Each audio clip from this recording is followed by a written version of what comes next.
this is 11 things about me that people have been sending in and asking for the film series. So here we go. So how did you begin filmmaking? I began as a kid. Very early on I started drawing, and I would be drawing pictures and making different stories and things like that. I was always watching movies. In grade 4 I actually I made my first play. There was a group that came to my school in primary school, and they performed a pirate play. And what I did after that was I wanted to make a play, so I wrote a play. It was a pirate play also, and we made this shark out of cardboard and everything like that, and put it on for the class. And then the teacher liked it so much we put it on for a couple of the classes. And as they say, the acting bug hits. I think there's an expression and an art inside everyone. Everyone really wants to share what they love doing, and they want to share it with other people. And I think that's great, because it really shows that what we want to do is we want to find what makes us happy, and we want to share that with other people. So for me, at first it began with writing and plays and drawings and all types of creativity and these types of things there.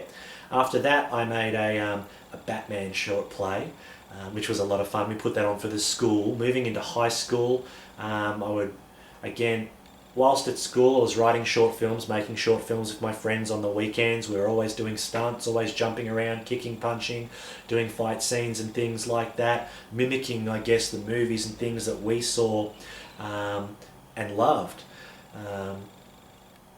Then through high school, after that I started working at the cinema, and at the cinema I got the chance to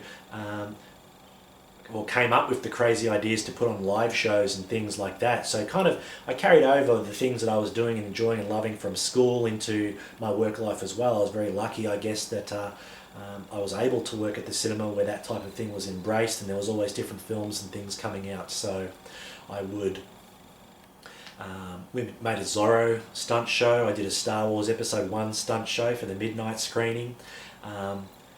And there's nothing like that real audience, that enthusiasm and that, excitement and things. We had people arriving, I think it's 7 o'clock for the midnight screening of Star Wars Episode 1 in 1999. I was 19 years old, just a young boy back then.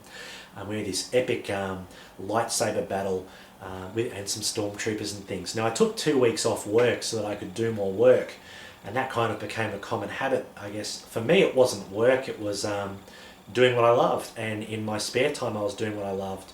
So that's how I began doing that type of thing at the cinema. And then I was writing my first feature film, which I made as well, and then had the premiere for at the cinema.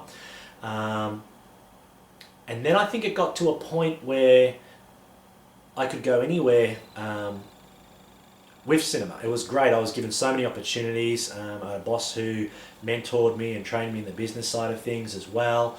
Produced a show called VTV, which was a celebrity show, which again, was an idea that I had to kind of be crossing over these things. But I guess it got to a point in 2005 where I had thought, okay, well, I'm here, I'm being offered general manager positions and things like that, and marketing and all those sorts of things were going on at the time. All my time was full, so much so that I couldn't really get to train too much in my martial arts anymore. I think it got to a point in 2005 where I decided to step back, and I said to my boss where I want to be in 5 years, and I said making movies, and it had been 7, 8, 9 years, so to speak. So I stepped back just to do some marketing and things so I could focus on what became the Ninja Universe, and wrote the first draft in 2005 and went from there. So things kind of really started going back to basics, back to what I was doing growing up. I was still doing marketing and things like that for the cinema. I was back to doing my martial arts, and then it became all-consuming. And I think you'll find any type of artist or person you meet that does these sorts of things goes 100%, 110% and more. It becomes an all-consuming way of life or passion for them. And for me, that's what it was. If you're doing what you love, as they say, you're not working a day in your life, which is a cool saying. So what is your ultimate goal? The ultimate goal for me is what I loved about film and movies and things like that was that as a boy, where I came from, we didn't have a great deal of money or anything like that, and going to the movies was really a special occasion. And I grew up watching movies again, so they were very important to me, very special, teaching me my moral code, the difference between right and wrong, how to be a good person, and all those sorts of things, to help people. And my role models and mentors were the heroes and things that I was watching. So the ultimate goal is to do exactly that, is to give that back. When I came out of these movies at the cinema, I would be inspired, I would be empowered, I wanted to go and feel like you could save the world and help people and live your dreams. And that's my goal. Hopefully the films and the ninja movies can help empower people. Hopefully they can inspire people into doing what they want. So that's the goal. If there's one thing that I could do, is that hopefully the films have an impact on people, and when the day comes and I'm gone and the films and everything are still around, I think film, it crosses barriers, it crosses cultures. You can go international, you can reach people worldwide, you can touch people, you can get messages to them in ways that maybe they weren't ready to see if someone was to sit them down and tell them the message. I think film's a very powerful medium for helping shape decent people. So if there's anything I could give back, it would be hopefully that. Number 3, the Bujinkan has 34 generations of knowledge. Was this overwhelming putting it into a modern hero-based franchise? Not for me, maybe for the audience. I think, as I said in one of the other questions before, is that the immovable heart, that's overwhelming with wisdom, I think, looking back at it now for people. There's so many lessons and so many things to take in. It's like a 7 or 8 year journey that I was on, learning all these things, and it is really showing my experience. But I think what it does is, the hardest part about knowing how much to share, I guess, is knowing how many more you're going to do and knowing on what scale you're going to do them. You could quite easily use all the themes and topics separately. The fact that there's so much knowledge is awesome, because it does lend itself to separate individual stories.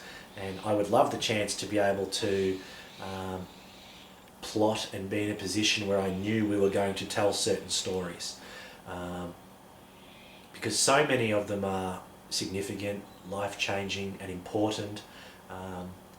But balancing that and showing how much to put in a film is the crucial part. I think we nailed it in the first 2 short films. And in the feature film, because the feature film was originally intended to be a short film, it was extended out into a feature film because I was offered the chance of a small amount of finance to be able to turn it into a feature film. So it's not challenging in terms of there being too much wisdom or teachings. It's challenging placing how, where and when to share them. I'd love to spread it out. What has been the hardest about doing this? The hardest thing about doing all of this is having limited resources. When you're working with zero budget for the prelude, a very small budget for the Infinite Ways, and then a micro budget for a feature film for the Immovable Heart. The challenge and the hardest thing has always been doing it as a high production value. The way that I've always envisaged the ninja movies and the franchise and the series is as a big budget series and franchise where we can do justice to taking time with the stories, taking time with fight choreography, being able to employ the best people in the industry, actually having a budget to be able to do things. So when you're doing these things with very limited time or no time, I always feel like I'm trying to catch up, or always under time limits and deadlines to get these things done. And a budget, there would still be time limits and deadlines, but we'd be able to spread out the work so that it wasn't me doing the majority of the jobs or overseeing all of the jobs and things like that. I would like to be able to step back a bit, where I can focus my time and health where it's required. Not many people know, and haven't shared only recently, that after the third film, the feature film, I actually lost the hearing in my right ear. It was neurological, so the ear and the eardrum are fine, but some swelling had formed around the nerves in the ear, and that was due to stress and exhaustion, and just overseeing and dealing with a lot of people that were making things harder than they should be. So again, a budget and things like that, you really gives you the chance to protect your health and to do things properly, and to be able to put you in a position where you don't have to compromise or compensate the integrity of what you're doing. So look, it has been tough. It took me around about a year and a half, and I'm still going to try and regain my health a lot more. Chronic fatigue, adrenal fatigue, all sorts of things have been looked into. But I think a lot of it is the case, and as the doctors and specialists have been saying, is that it's just potentially burnout or exhaustion from doing so much for so many years now. But I think that's what you do. I mean, it's my company. I want to grow it. I want to see it grow into something really special, and any chance that you get, or any position to move forward, you kind of embrace and just go for. What was it like going to LA and working with Danny Glover? Nerve-wracking. No, it was cool. It was really cool. I was really lucky with the chance to put Danny Glover in the film. It happened very quickly, but it didn't happen very quickly. The film was complete, and what happened was a distributor had offered me the chance. We had 14, 15 different distributors wanting the film, and one offered us the chance to put a star in it as well. So a few names were mentioned and things like that. Danny Glover came up, and for me, with the Agents of S.H.I.E.L.D. and the Avengers and things like that, the Danny Glover type of character would fit into the universe that I was trying to create, and am trying to create.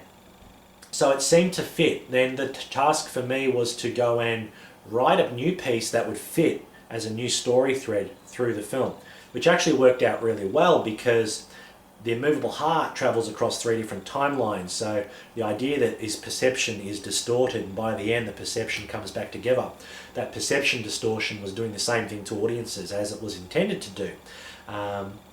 But some audience members didn't like that. So this gave us a chance to help people understand earlier on where things were at and how they were piecing together. So I wrote a story around that, around Fudo Shin again and the immovable heart, and that his character was piecing together the film. When I had that story, we showed it to the distributor, and then we were seeing when he would be available. And this was on a Wednesday. It turned out he was available Friday, and then we were going to Cannes and everything was going to be pushed back. So I literally found myself the next day getting on a plane, because Australia is a day in front of the USA. So Thursday there, or Friday there, is our Saturday. So I had to get on a plane pretty much instantaneously, drop everything and just go. And I did it so much to the fact that I didn't know where the location was that we were filming at. It hadn't been confirmed. Money wasn't in my account that should have hit my account by then, so I was booking and flying overseas with no money, with no accommodation, and not knowing where that this was going to take place. And this was my first time in LA. I actually left my phone charger behind, so I was 15 hours to LA with a battery that was dying, not knowing where I was going to be or accommodation. I think I got to the airport and had 27% life on my battery, so I checked the emails and saw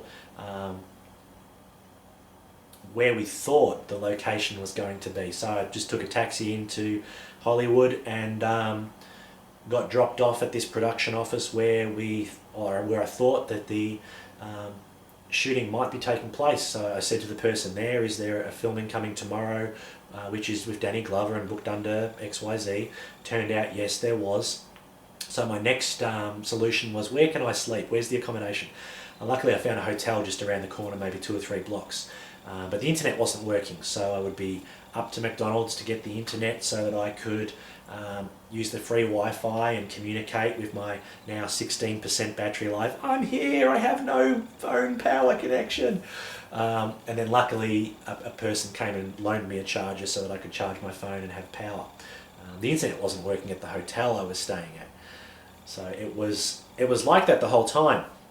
And then the shoot with Danny Glover was very quick. It was an introduction, a meeting, and then we were straight into the character.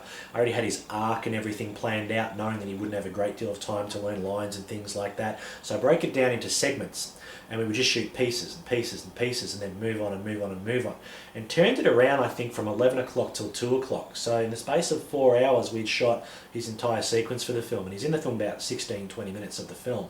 And he's a fairly main character, as you see when you watch it. So the experience of filming with him was kind of surreal. I would work with him here like this, direction, chat with him, and then time for action, I'd turn and look at the monitor. And for me, I grew up watching Lethal Weapon and Danny Glover and things like that, so I would be watching the screen and it would be like, oh, there's Danny Glover in a film. And then when I would turn and see him in person, it was like, there's Danny Glover, and he's saying lines and he's talking about things that I created, the GT440 and Reeve, and trying to piece together. And this is, for me, already 6, 7, 8 years into this series. So to have a movie star that you grew up watching like that, it was surreal. And then he'd call my name. Hey, Rob, come over, I've got a question. And it's a very bad American accent there, I apologise. And as he was saying it, I would walk over and, yep, okay, I'd be listening. But somewhere in the back of your mind, you're still thinking, Danny Glover just said my name. Danny Glover's asking me how to say these lines in a film. I'm telling Danny. It was, but it was too quick to really think about. It was all, again, like in a day I was in LA, and then I was shooting with him, and then it was done. And then I was off to San Francisco for training, and then I was back home.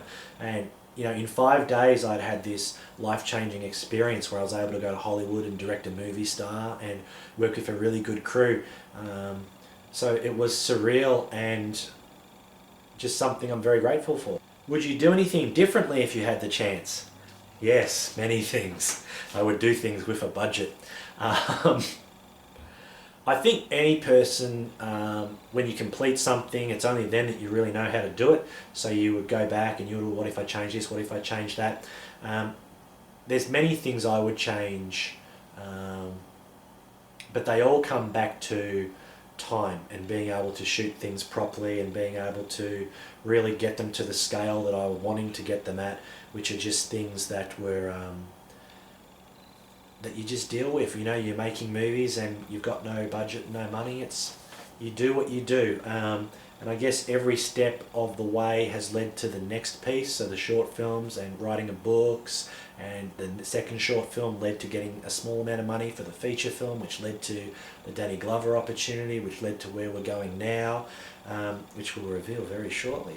But yeah, so if I would change things, if I had the chance, the only things I would change would be being able to do things on the scale to really do them the justice that I want to do them at. Being able to finally have the chance, there's a whole franchise going on, so being able to service the fan side of it and the clothing and the toys and things, being able to service the distribution side, being able to service the actual making of the films, the toys and all that stuff, and to also be able to teach and travel around and inspire people. If I had the chance to do that earlier, that's probably the only thing that I would change. But having said that, who I am now is probably the person that's ready to do that. So I think everything happens for a reason.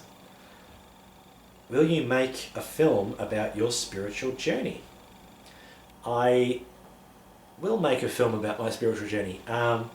And again, I've had all these really surreal, great experiences that have come to me through, the evolution of doing the Ninja series and pushing the films to where I want them to be, and having to get things done that need to be done, and so much training and learning, and where the training takes you spiritually and energetically, and the topics and realms you start to head into.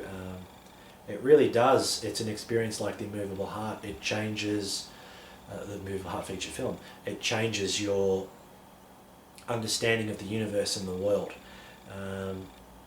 And I do want to share that. I mean, I've done a lot of Reiki training, I've done a lot of NLP, clinical hypnosis, my ninjutsu training, and QG, and Sadir's training, and all these different angles and things that have all given me a broad understanding or experiences, continued learning for sure. I would love to share all of those with people in person, through training, through seminars, and through film. So a film about my spiritual journey, or a film about my journey. I'm working on a TV series at the moment called The Superhuman Quest. And The Superhuman Quest is literally that. It is about people opening up their abilities and discovering their true full potential. And that is what I guess my spiritual journey or film would be about. It would be the first episode of The Superhuman Quest, travelling to these ancient places and dealing with the masters and learning and training and uncovering who you are, and inspiring people to do that in their own journey. If you had a bucket list, name 2 things on it. It's interesting. A bucket list. I don't know. I'm kind of, if I had a bucket list, the 2 things on it would be to service the films properly, to service the company and the franchise properly, and to see that, that's 1. And then 2 would be to see that it has helped people on a global scale. I would love to see that the series has inspired people, that it has empowered them, that there are, that it means something to people. I'm very lucky as someone who is a filmmaker. I've had the opportunity to go to LA and direct a movie star and work in Hollywood. And I was in Japan earlier in the year, and I sat for my Godan test, my 5th Dan test, in front of the Grand Master and everyone at the head Hombu dojo in Japan, my first time in Japan. And I was walking to the dojo on one of my last days there. I passed my test, and I was just feeling very grateful. I was feeling really grateful for exactly that, for the experiences that I'd had. And I was walking there thinking, man, even if I had only gone to the Hombu dojo in my life, trained in Japan, passed my 5th Dan test, that's something really special that if I'd only achieved that, I would be really happy with my life. I helped a kid, myself and others, out of a very bad situation, and now that person is doing amazing and they have a great life. The sky's the limit. They can go anywhere and do whatever they want. And if that was the only experience I had, being able to help a person in that way, then I would be very grateful and happy if that was the only thing I ever did. And then thirdly, going to LA and Hollywood and directing a movie star is, so many people's dream. If I only had that experience, then I would be very grateful.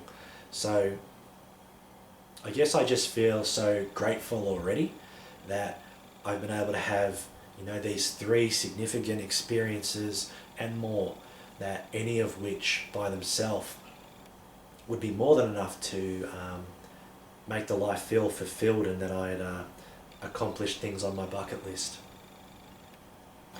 Physical feats you wish to accomplish. What do I wish to accomplish? Again, a physical feat for me would be the TV show, because it is surviving in the Ninja Mountains and it is going through some really harsh conditionings and spiritual development and things. That would be something physically I would love to accomplish. I would love to physically get my health back to 100% of where it is at. But again, I think most of all it comes back to this film series and seeing that it's made a difference. If I could accomplish that and see that on a global scale it had just made a difference, I would be, that's all I'm really, looking to do, wanting to do. Change some lives and share what I love doing, and grow. So a physical feat, I guess, is always growing, always sharing, and being grateful. What has been the best thing that the Bujinkan has shown you about yourself? Interesting question. Change.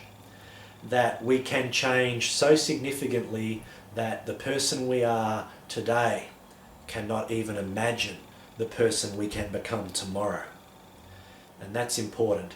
And the training has shown me that. The physical training is one side of it, the mental training is the other side. And then when that connects and what it unlocks in you, and when everything around you starts to change and you see things on a whole new level and perspective, which is why I'm always fond of saying things of where I'm at now in my understanding, tomorrow may not be my belief, because the ability to change and grow is one of the best things, and we're doing it all the time. We're always growing, we're always changing, and that's going on around us.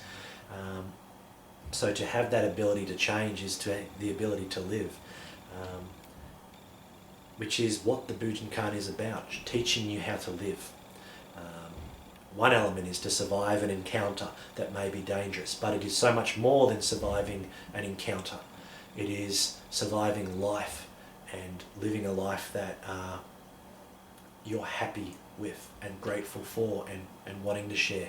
Imagine if everyone was grateful and happy and wanting to share what they love doing with other people, rather than often other directions that we go in. So who are your heroes and why? They mentioned in this question besides Christopher Reeve, because a lot of people know that Christopher Reeve, as Superman, was an impact in my life, very much so as at the early ages. But yeah, I kind of have varying interests. People often are surprised when they find out I'm not interested so much as I'm not an actor pursuing acting, I'm not a director pursuing directing. I run this company, and this company involves making films, and yes, I direct them, and yes, I star in them, and those types of things, but the teaching side and all the other things that go on as well encompass a lot more of what I do, rather than being pigeonholed into he's a director or he's a wannabe movie star or something like that. I'm not fussed. I'm happy making the ninja movies, for the rest of my life. If I can do that financially and everything I've said before, then I'm more than happy to do that. So I do actually have role models, and I do have them usually up on my wall here, and this is it here, listed. I think, being able to see your role models and quite clearly who they are, you remember straight away why you chose them and what they stand for. For me, it is Christopher Reeve. He is the guy that taught me my morals, to help people and to be a hero. Steve Jobs is one of my role models as well. I think he is a visionary thinker, and his ability to get things done and to simplify is something that really connects with me. I like Tony Robbins as well, as many people do these days, into the NLP and all that sort of stuff. I like Tony Robbins, because of simply that, his ability to help people change and to get to the core of what an issue is, or what is actually taking place, what we as people are doing and saying and really meaning, or what's holding us up. And he has just been such a powerhouse in doing that for people, and in an entertaining way. George Lucas changed the film industry, revolutionary, and he did it on his terms, and he built Skywalker Ranch, and he was able to do it, all from an environment that he felt comfortable doing that in. And the themes of Star Wars and what he created with the Force, and how it taps into so many real things that connect with us in the universe, and how things often are. I think George Lucas, for that reason. So you can see, I think you pick role models which resonate with things you want to do or who you are. I've got J.K. Rowling's there because she went through so many tough times for a great deal of lengthy time, through depression and everything like that, whilst writing Harry Potter. And it's about 11 years since I've been doing the ninja movies, and there's been a lot of tough times. As I said, I stepped back from a management position to pursue this. Hasn't been the financial means to be able to get it to where I want to go, but just trusting and staying faithful to what you want to do and your vision, and to grow it and to see someone like that that's come through that is inspiring, and certainly a role model. I have Bruce Lee down there. If Bruce Lee was able to connect for the first time with people and make martial arts cool, he was also able to delve the spiritual and deeper elements of the art to people in a way that was interesting and iconic. He's still talked about today. And then lastly, I have Walt Disney. And Walt Disney had very much the same sort of story as J.K. Rowling. He was actually fired from a newspaper, and because he was told he was uncreative and uninventive. So I think the main thing you'll find with a lot of these people is they're always told, they have a vision and they're told it can't be done or that it won't happen. They go through a lot of tough times to be able to make these things happen, and then they get there. So they're my role models for that very reason. What is the best aspect of teaching? The best aspect of teaching for me is, as you'll probably guess by now, seeing people click, seeing them get it, seeing them grow. There's often moments when a student's been moving or doing something or listening or taking something in, and then something happens, whether it be they move and they feel something, in their head, and it all connects everything together. But seeing all the pieces come together for people and seeing them happy and seeing that there's this sense of pride and excitement that comes out from people when they realize they can achieve. And everyone can achieve. There's many people out there, and the internet these days is full of trolls and things like that, and people putting things down, and sayings like keyboard warriors and all that sort of stuff, which are out there. And often it comes back to people who aren't doing what they love doing and not doing what they enjoy and things like that. So putting other people down gives them back their power and so forth. But I think, if you see the real joy in someone learning and someone getting it, and to be able to share that experience with them, and to be a part of that moment, it's magical, it's life-changing. And it's like that saying of, it's good to receive a gift, that's great, but to be giving a gift and see someone's face and how happy it makes them, you want to touch people on a deeper level and feel that you've enriched their lives and done something special. And that's what I love about training. That's what I love about everything that I'm bringing together with the films and the series. So fingers crossed that I'm able to get it to the point where there's some decent investment in it and some decent finance, so that I can grow it to that level where it really needs to be to help people.